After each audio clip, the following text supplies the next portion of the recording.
Subscribe کریں channel then اسلام کو اور بیل آئیکن پر پریس کریں تاکہ آنے والی ہر نئی ویڈیو کا نوٹیفیکیشن مل سکے۔ چاند کی گردش سے اور اس کی منازل سے حضرت انسان کو کچھ سمجھایا جا رہا ہے کہ جب تو پیدا ہوا تھا تو چاند کی طرح سارا زمانہ تیرا منہ دیکھنے آیا تھا، تو بھی اس وقت لوگوں کی توجہ کا مرکز بن گیا تھا اور پھر منازل طے کرتا رہا، اور جوانی کی دہلیز پہ جب تم نے قدم رکھا اور تو بدر تمام ہوا، جب شباب کی بجلیاں تیری آنکھوں سے ٹپکنے لگی تو پھر تیری نظر کا خمار بھی کئیوں کے دل لوٹتا تھا، کئیوں کی نیندیں اچاٹ کر دیتا تھا۔ جس طرح چاند جب جوبن پہ ہو تو چکور کا دل لرزتا ہے اور سمندر میں جوار بھاٹا پیدا ہو جاتا ہے، لہریں اٹھتی ہیں، طوفان پیدا ہوتے ہیں، تو جب بندہ بھی جوانی کی دہلیز پہ ہوتا ہے تو وہ بھی طوفان اٹھاتا ہے، دلوں میں جوار بھاٹے پیدا ہوتے ہیں۔ تو وہ لمحے بھی آئے کہ تو نے دلوں کی بستیاں اور دلوں کی دنیا پر ہلچل پیدا کر کے رکھ دی۔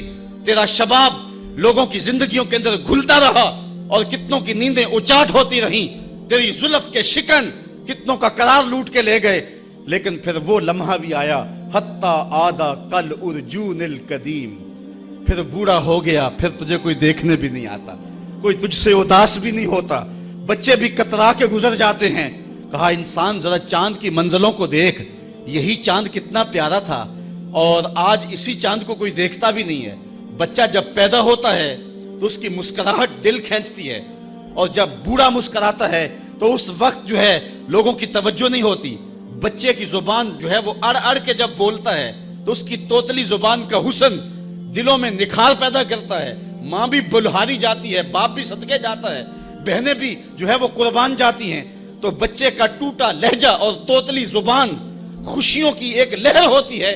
لیکن جب بڑھاپے میں فالج کی وجہ سے زبان میں لکنت آ جائے، اب توتلا پن پیدا ہو جائے، اب زبان اٹکنے لگے تو بچے بھی مذاق اڑاتے ہیں۔ ایک لمحہ وہ تھا کہ زبان توتلی تھی تو حسن تھا، آج لمحہ وہ گیا کہ حتی آدھا کل ارجون القدیم، کھجور کی ٹہنی سے جب پھل توڑ لیا جائے اب اس ٹہنی کو کون پوچھتا ہے؟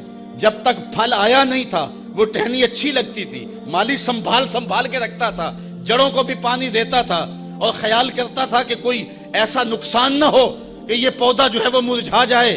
پھر جوبن پہ آیا اور جب کھجوریں لگیں تو اس نے پھر رسیاں بھی باندھی اور کھجوروں کو سنبھالنے کے لیے سب کچھ کیا۔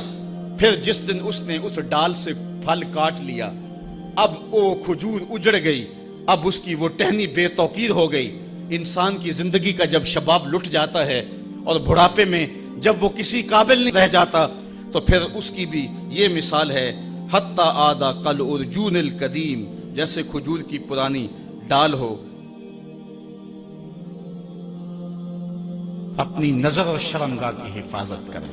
اس دور کا سب سے بڑا فتنہ یہ ہے کہ نگاہیں پاک نہیں رہی، نگاہیں غلیظ اور گندی ہو گئی، شرمگاہوں میں وہ تقدس نہیں رہا ہے۔ حضور علیہ السلام نے ارشاد فرمایا، من زنا زنیا بہی ولو بہی تانے دارے ہی، جس شخص نے زنا کیا یہ عمل اس کے گھر بھی لوٹے گا اگرچہ اونچی اونچی دیواریں کیوں نہیں کر دیتا۔ یہ مکافات عمل ہے۔ گندم از گندم بروئے جو جو از مکافات عمل غافل مشو، گندم بو گے تو گندم کاٹو گے، جو بو گے تو جو کاٹو گے۔ نظر کو تقدس دو، نظر کو پاکیزگی دو۔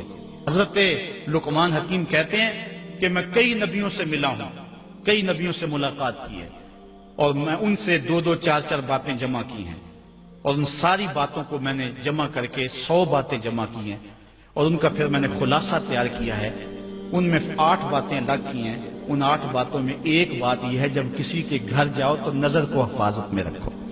جس شخص کے مہمان بنو، جس کے گھر جاؤ، تمہاری نظر نہ بھٹکنے پائے۔ نظر اگر غیر محرم کو شہوت سے دیکھتی ہے، حدیث میں آتا ہے کل قیامت کے دن جہنم کی آگ سے بھر دی جائے گی، وہ سخت رسوا ہوگا۔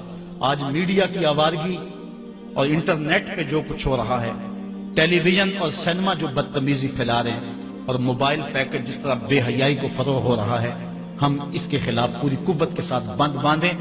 اپنی اولادوں کے ہاتھوں سے ناول چھین لو، ان کے ہاتھوں سے جو ہے وہ فلمیں چھین لو، ان کی خلوتوں پہ نظر رکھو اور ان کی حفاظت کرو۔ جس شخص کی نظر پاک نہیں ہے اس کے من میں طہارت نہیں آ سکتی ہے، دل پاک نہیں ہے اس کو جو ہے وہ باطن کا نور نصیب نہیں ہو سکتا۔ وائے قوم کشتائے تدبیر غیر، کار او تخریب خود تعمیر غیر از حیا بیگانہ پیرانے کہن نوجوانہ چوں زنا مشغول تن. کتنی حکمت والی بات کہی اقبال نے. وہ اپنے دور کا دکھڑا سناتا ہے جس دور سے ہم گزر رہے ہیں. اب تو عجیب حال ہو گئے. اقبال کہتا ہے یہ جو میرا دور ہے جوان تو جوان رہے بوڑھوں کی نظروں میں حیا نہیں رہا. از حیا بیگانہ پیرانے کہن. بوڑھے لوگوں کی آنکھوں میں بھی اقبال کہتا ہے حیا نہیں رہا. نوجوانہ چوں زنا مشغول تن.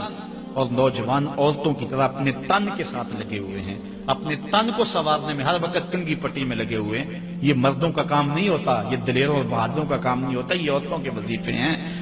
در دل شاں آرزوہا بے ثبات مردہ زائن از بطون امہات. ان کے دلوں میں آرزویں کوئی اور ہی ہیں اور ماؤں کے پیٹوں سے مردہ جنم لے رہے ہیں.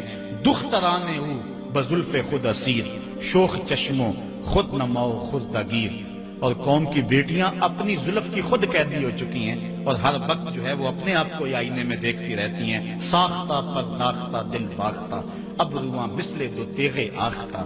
وہ جو گھر کی رونق تھی, جو آبرو اور حیا کا دوسرا نام تھا, آج وہ دل پھینک قسم کی ہو گئی ہے. آہ قوم میں دل سے حق پرداختہ مرد و مرگے خیش را نہ شناختہ. اقبال کہتا ہائے قوم کہ جو مر گئی اور اسے ابھی تک پتہ ہی نہیں چلا کہ میں مر چکی ہوں اور جینے کا سامان نہیں کرتی. حضور نے فرمایا ہر دین کی کوئی پہچان ہوتی ہے, میرے دین کی پہچان حیا ہے. اگر حیا نہیں ہے تو دین ہی نہیں ہے.